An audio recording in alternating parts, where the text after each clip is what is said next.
Naghanap ka ba ng mas affordable na 7-seater? Yung family-oriented, komportable at talagang pang biyahe mga kaibigan? Well, karamihan naman sa atin yan talaga ang gustong-gustong sasakyan. Kaya naman sa video na ito itatalakayin natin ang best option para sa mga practical buyer. Isang modelong sulit maporma at pangmatagalan na nagmula sa Japanese automaker na Toyota, ang multipurpose vehicle na Avanza 2025 model. Kung bakit mas magandang bilhin ang modelong ito sa mura nitong presyo, yan ang iisa-isay natin. Pero bago yun, syempre, kung bago ka pa lamang po dito sa aking channel, baka naman kaibigan po tumalik sa subscribe button pati na ang notification bell para naman update lagi sa mga video na gagawin ko pa. Alright, simulan na natin to!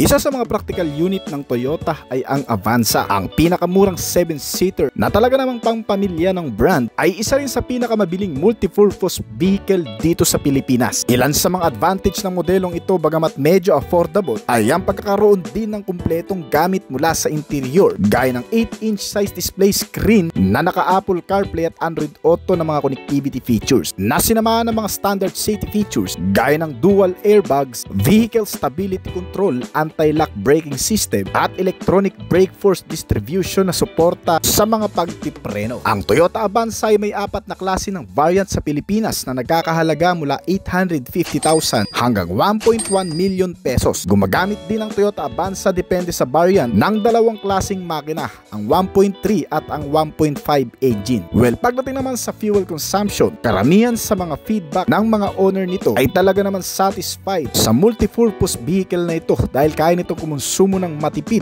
na umaabot mula 18 to 21 km per liter. Isa pa ang matitibay ng mga suspensions nito kahit maidaan sa mga mild terrain ay talagang subok na ng marami. Kasama ang mga dekalidad na mga spare parts nito, magandang engine performance na siguradong hindi ka basta-bastang matitirikan sa kalsada. Ang Avanza ay isa rin sa mga panimulang family car service o di naman kaya panghanap buhay na sasakyan gaya ng Grab. Dahil nga sa mas abot kayang presyo nito ay mas madali nitong naibibigay ang pangangailangan ng bawat pamilyang Pilipino na naghahanap ng pampamilyang sasakyan na gaya nito. At ang maganda pa sa Toyota Avanza ay mas madaling hanapan ng piyesa kahit sa aftermarket. Laging available at hindi pa sirain, lalo na kung nasa tamang pag-iingat ka at laging priority ang maintenance recommendation nito. Umaabot mula 150 to 170 km per hour ang nagagawa nitong bilis. At ang pinaka top end variant nito ay nilagyan na rin ng mga modernong gamit gaya ng front LED headlamp, keyless entry, push start ignition system, mga USB port socket na may kasamang Bluetooth connectivity features at 4.2-inch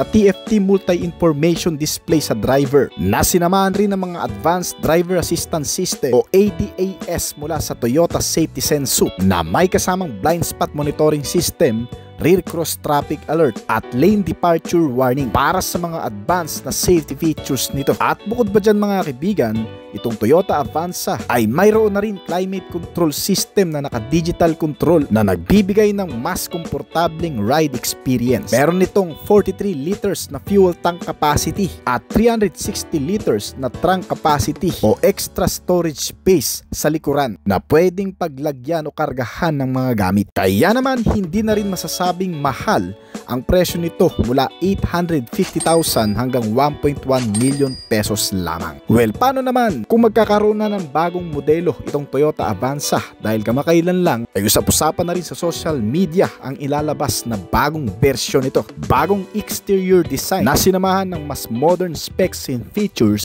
Ang Toyota Avanza new model version daw ay gagawin ng compact crossover MPV na kung pagmamasdan natin mga kaibigan ay talagang nabago ang exterior front end design nito. Mas naging edgy ang dating at masungit na sinamahan ng pagkaragid na datingan sa pagkakaroon ng mga wheel arch garnish, side seal fairings at mas malaking sukat ng gulong na 17-inch alloy wheels. Ito ay isang 7-seater car pa rin na gumagamit ng alinman 1.5 liter at 1.3 liter na engine capacity. Ilan pa sa mga magiging features din daw nito ay ang mas pinataas na ground clearance size mula 180 to 190 mm dahil nga sa mas lumaki ang gulong nito ay mas tataas din itong tingnan, na kung saan mas magiging advantage na nito lalo na kung bigla mong maidadaan sa mga off-road condition o yung mga matutubig na lugar. Sinamahan din ito ng Toyota Safety Sense Suit na may mga makabagong safety features gaya ng collision avoidance, traffic sign recognition at adaptive cruise control system. Magkakaroon din daw itong new generation na Toyota Avanza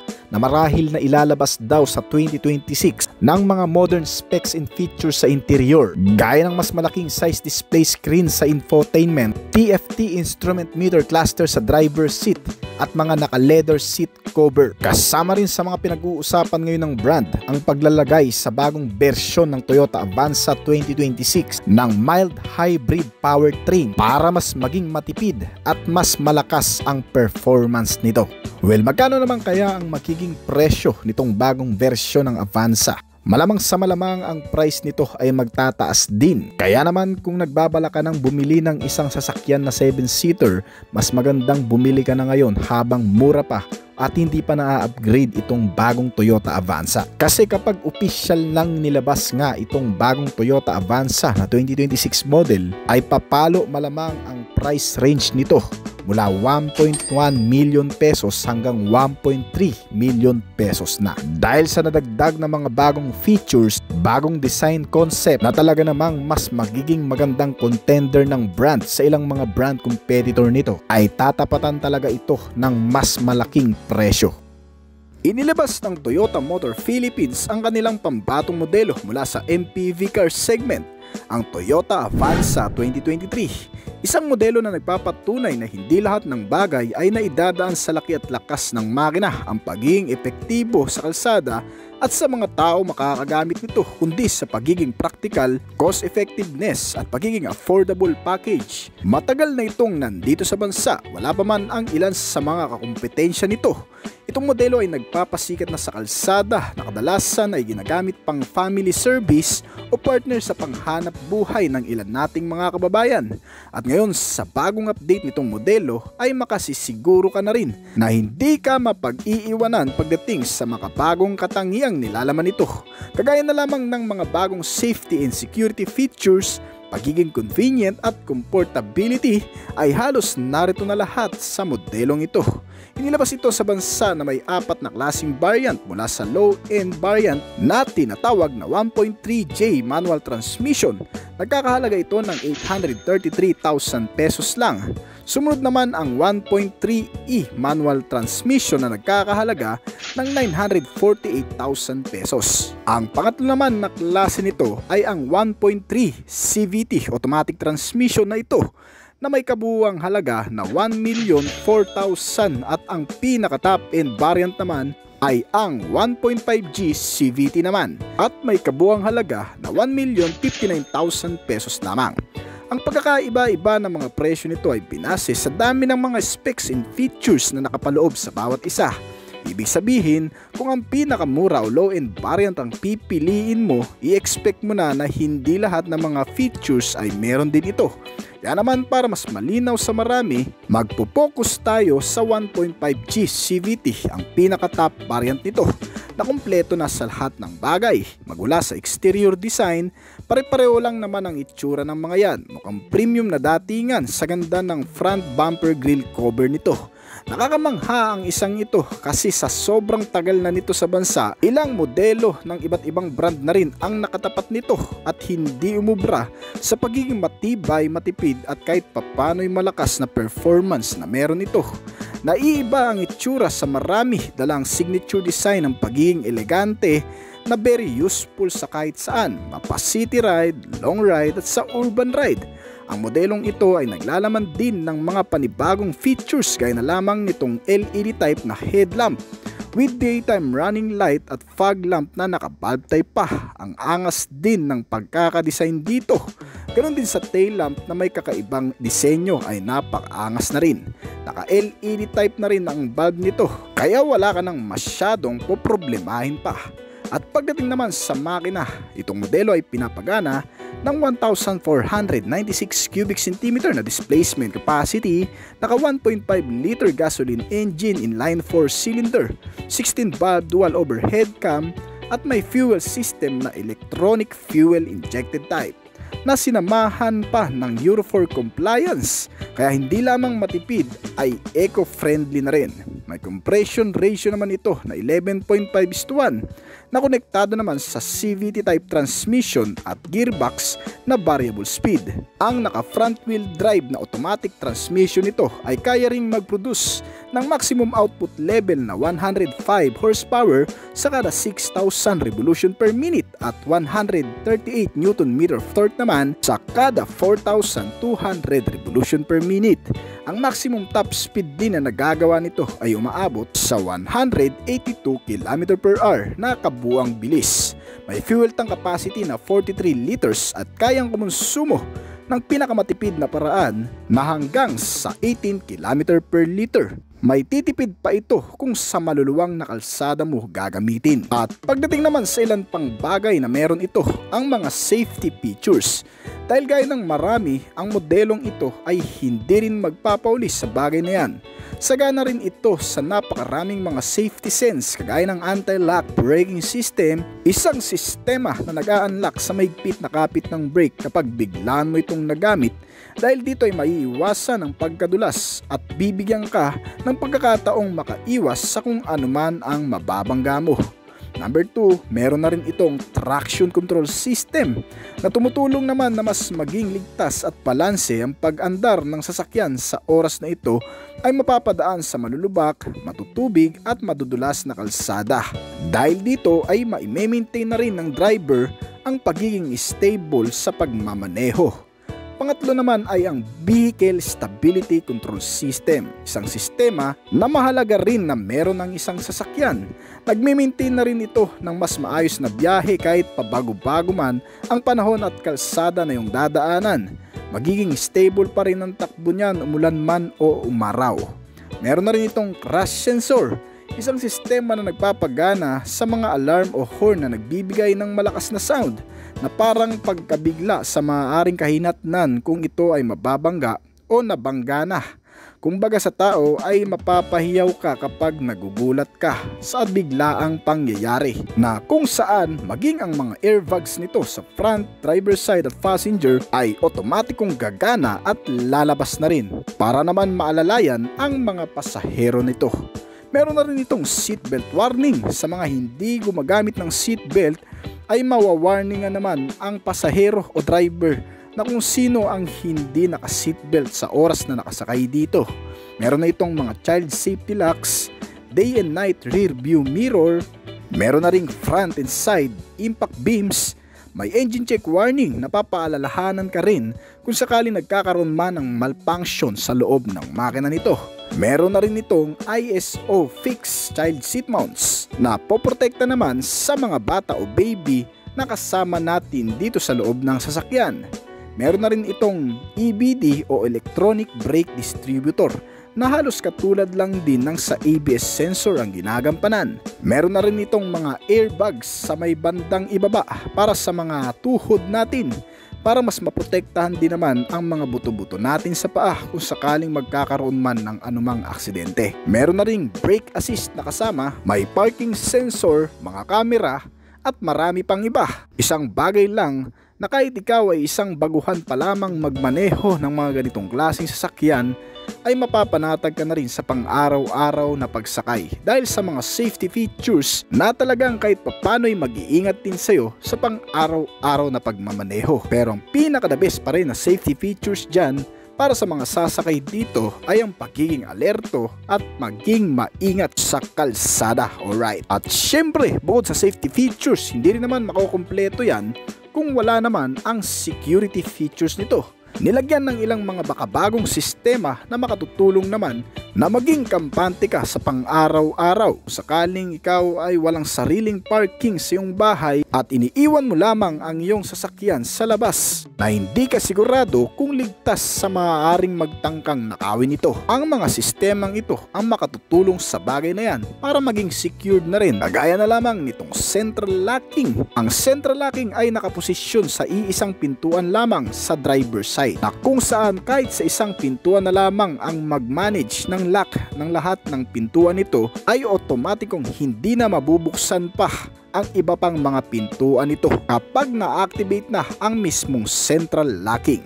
May anti-theft device na rin ito para mas madaling malocate kung saan man ito dadalhin ng taong magmamaneho nito.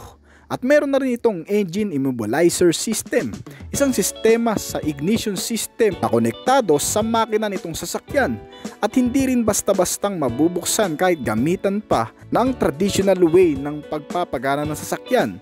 Sa mga tools na gagamitin o susungkitin ang ignition system para mapagana ay hindi rin uubra dahil dito sa engine immobilizer system na nakalagay na sa bagong sasakyan. Meron na rin itong power door locks na mas magpapatibay rin sa kapit at pagkakalak ng mga pintuan nito kahit gamitan man ng ano pang bagay na pwedeng magpabukas sa mga pintuan ay hindi rin gagana dahil dito sa power door locks. At ang panghuli ay ang anti-theft alarm, isang sistema na nag-iingay o biglang mag-a-alarm sa sasakyan kung sakaling masagi o galawin man ng kahit na sino itong sasakyan na nakalak sa mismong transmitter key nito. Kaya naman dito pa lamang ay mabubulabog na ang lahat ng makakarinig nito. Alright. At bukod pa dyan mga kaibigan, pagdating naman sa entertainment and communication, para naman hindi tayo bagutin o antukin sa napakahabang biyahe, nilagyan ng TV screen na may 8 inches at di touchscreen na rin. May Bluetooth connectivity na pwede mong i-connect ang iyong cellphone gadget dito mismo sa sistema nito at mga speakers sa front and rear para mas maganda ang audio sound sa loob ng sasakyan. May FM and AM radio na rin ito at USB and auxiliary input na kasama. The Apple CarPlay at Android Auto na rin. Napaka-komportable na rin ng iyong pagsakay dahil sa mga bagay na makikita mo sa loob nitong sasakyan. May mga bottle and cup holder sa front and rear portion nito. May engine start and stop button na rin itong kasama, pangaragdagan sa pagtitipid ng konsumo ng gasolina dahil otomatikong titigil ang buong makina nito kapag naka-stop sa traffic light. May mga power windows sa front and rear at meron na ring ilaw sa trunk lid nito o yung luggage compartment. Para naman kahit madilim ang kapaligiran ay makikita pa rin natin ang mga gamit na nakalagay dito. Meron na rin itong accessories power outlet sa front and rear with central console armrest. At keyless entry na rin ito maliban sa ilang variants na low end pa dito. At itong instrument panel ay napaka-informative na rin. Highlighted ang mga notification at indicator na lumalabas dito. Gaya na lamang ng low fuel warning light, may digital odometer, electronic multi-trip meter, digital clock, tachometer, door ajar warning, engine check warning at marami pang iba. Pagdating naman sa interior, makikita ang adjustable seats at adjustable headrest para mas maging relax din naman ang pagkakaupo.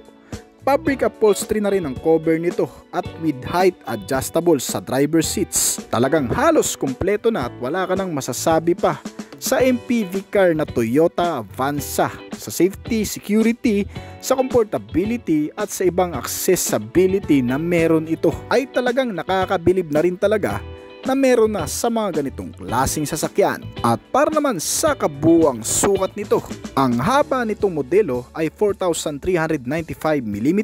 Ang buong lapad naman ay 1,730mm. May kabuuang taas naman ito na 1,665mm. At wheelbase size na 2,750mm. Ang ground clearance naman ito ay nasa 180mm. Kaya kahit sa matutubig o malulubak mo man na kalsada ito may daan, ay kayang-kaya lang din nitong sasakyan. May kabuuang bigat na 1,090kg at turning radius kung sakaling ikaw ay mag-U-turn ay umabot lamang ng 4.9 meters. Ang nasasakop na espasyo sa kalsada nito. Itong Toyota Avanza na update model nito ay available na sa bansa noong nakaraang taon pa sa halagang 833,000 pesos mula sa pinakamababang presyo nito at hanggang sa pinakamataas na nagkakahalaga lamang din ng 1,059,000 pesos dito sa bansa ay hindi ka natalo dahil para ka na ring bumili ng isang sedan type na high-end ang variant.